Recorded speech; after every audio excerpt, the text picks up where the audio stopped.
የዓለም ዋንጫው በደጋፊዎች ድርቅ እንደሚመታ እየተገለጸ ነው። የአሜሪካው ፕሬዝዳንት ዶናልድ ትራምፕ ባስተላለፉት መሰረት የእሳቸው መንግስት ይፋ ባደረገው መሰረት ኢትዮጵያን ጨምሮ 75 ሀገራት ቪዛ የሚከለክል እገዳ አስቀምጧል ላልተወሰነ ጊዜ።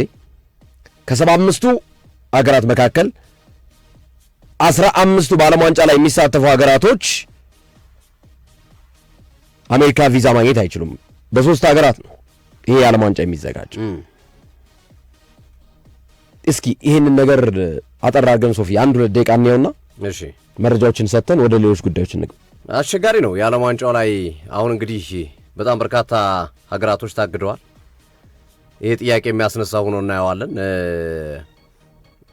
የጉዞ እገዳ ነው። ስለዚህ ከዲፕሎማቶች መሰል ውጭ ያሉት ለጉብኝት ለቱሪዝም የሚሄዱ እንግዶች ቁጥር ይቀንሳልና ዓለም ዋንጫ በተቃረበበት ሰዓት እንደዚህ አይነት ህግ ማውጣታቸው ከፍተኛ ጫናና ከፍተኛ የሆነ የተቃውሞ ከበርካታ የዓለማችን ክፍሎች አሜሪካኖች ላይ ወይም የአሜሪካው የዓለም ዋንጫ ላይ ጫና እየፈጠረ ነው። ብዙዎቹ ጨዋታዎች አሜሪካ ላይ ነው የሚከናወኑት።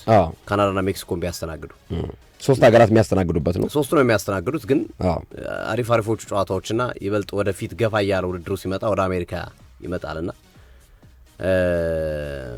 ትልቅ ችግር ሊፈጥር እንደሚችል የመረጃ ምንጮች እየጠቀሱ ነው የሚገኙት። እንዴት አድርገው ያስተካክሉታል ወይ ለዓለም ዋንጫው ብቻ ስፔሻል መንገድ ወይም ስፔሻል ሁኔታ ሊያወጡ ይችላሉ ወይ አብረን የምንመለከተው ነው የሚሆነው።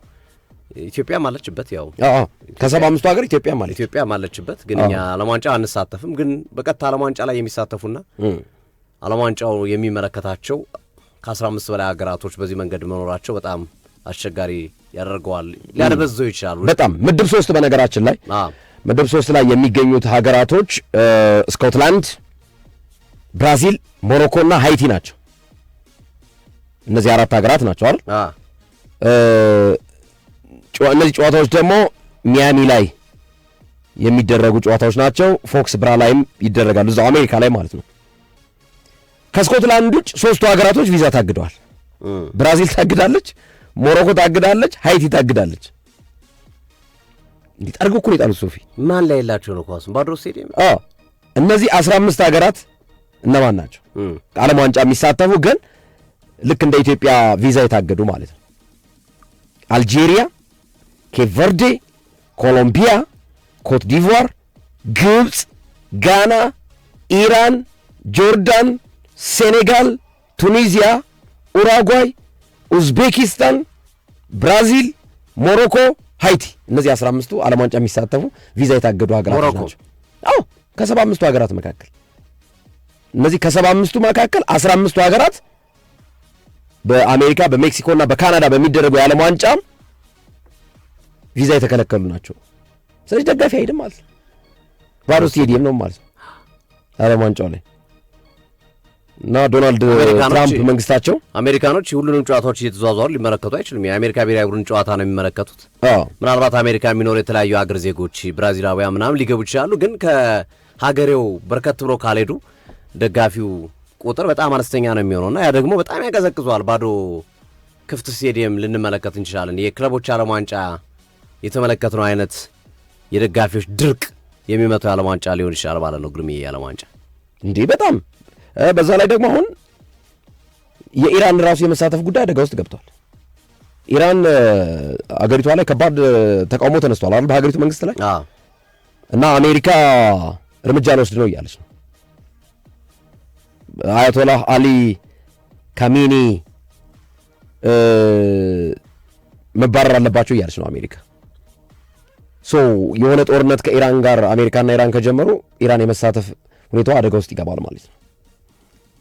ኢራን ደግሞ ይሄ ከሆነ እስራኤል ላይ እርምጃ ወስዳለሁ ነው እያለች ያለችው። ቤዝ አለ፣ የአሜሪካ የጦር ሰፈር አለ እስራኤል ላይ። ይህን ጉዳይ እንተወውና ትልቁ እንደ ስፖርት መረጃ ግን 75 ሀገራት ቪዛ ታግደዋል። ቪዛ ላልተወሰነ ጊዜ ተከልክሏል፣ እንዳይንቀሳቀሱ ማለት ነው፣ ወደ አሜሪካ እንዳይገቡ። አንዷ ኢትዮጵያ ነች ከ75ቱ ሀገራት መካከል። ከ75ቱ ሀገራት መካከል ደግሞ 15ቱ በዓለም ዋንጫ የሚሳተፉ ናቸው። ስለዚህ ቀጣዩ ዓለም ዋንጫ ከባድ ነው፣ ክረምት ላይ የሚደረገው እንዳለ ደግሞ አፍሪካኖች ናቸው፣ ሴኔጋል፣ ግብጽ፣ ሞሮኮ። ግን ኤዥያ አለበት፣ ላቲንም አለበት፣ ላቲንም አርሱም አለ። ግን ብራዚልና ኮሎምቢያ ያሉበት በብዛት አፍሪካ ይበዛል። አልጄሪያ፣ ኬፕ ቨርዴ፣ ግብጽ፣ ጋና፣ ሴኔጋል፣ ቱኒሲያ፣ ኮት ዲቯር፣ ሞሮኮ። በጣም አስገራሚ ነው። አፍሪካ ይበዛል። አስገራሚ ነው። ግን እኔ ስጋቴ ምንድነው ሶፊ፣ ያው አሜሪካ ልዕለ ኃያላን ሀገር ነች። አሁን እነዚህ ሀገራት በሙሉ የ75ቱ ሀገራት ማለት ነው ማንኛውም የአሜሪካ ዜጋ ወደ ሀገራችን እንዳይገባ ብለው ቢወስኑ ልክ ኒጀር እንዳደረገችውና ቡርኪና ፋሶ እንዳደረገችው ማለት ኒጀርና ቡርኪና ፋሶ አድርገዋል እንደዛ ባይዘው የትኛውም የአሜሪካ ዜጋ ወደ ሀገራችን እንዳይገቡ ብለዋል። እነሱም ከልክለውናል፣ እኛም ሀገር እንዳይገቡ ብለዋል ማለት ነው። እነዚህ 75 ሀገራትም አሁን ማንኛውም የአሜሪካ ዜጋ ሀገር እንዳይገባ ብለው ቢወስኑ የዓለም የሀገራት ዲፕሎማሲያዊ ግንኙነት እንዴት እየሻከረ እንደሚመጣ ማለት ነው።